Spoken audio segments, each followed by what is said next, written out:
Hey guys, Sam here with Wooten HS Social Studies Honor Society. I'm here reciting some key vocab terms for the AP NSL exam. So this is going to be part 3 of Unit 2.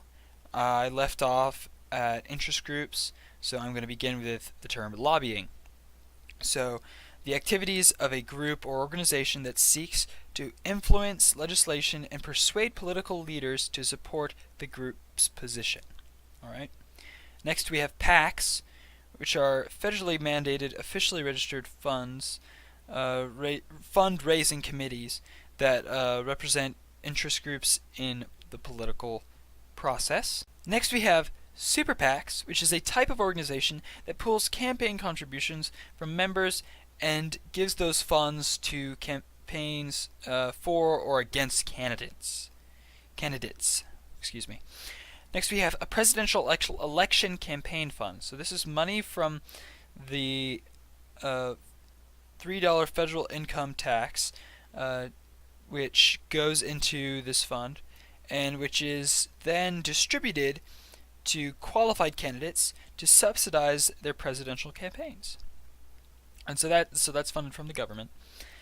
And then we have types of interest groups. So there's many different types, and these are just a few. There's economic groups, there's business groups, there's labor groups, there's single issue groups, which focus on essentially a single issue. That's all it is.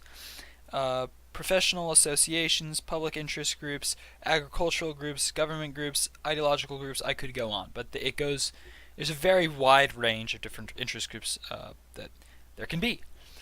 Next we have free riders, which are people who benefit but do not contribute within a group or interest group in this case. And then now we have the iron triangle and issue network. So it's a relationship of interest groups, committees in Congress, and government agencies. Next we have the pluralist theory, an interpretation of democracy in which government by the peoples is taken to mean government by the people operating through competing interest groups. So it's using democracy but through interest groups. And now we have disturbance theory, which is interest groups from a result of changes in the political system. Functions of interest groups: persuade congressmen, women to support a bill or bring about certain legislation to lobby the court or influence it's just to lobby the courts. Amicus curiae briefs. This comes up all the time. There's more than likely going to be a multiple choice on this and so an amicus curiae brief is a way for an interest group to lobby courts as friends of the court and help persuade them. So litigation is essentially just a lawsuit which brings a case to court. Alright?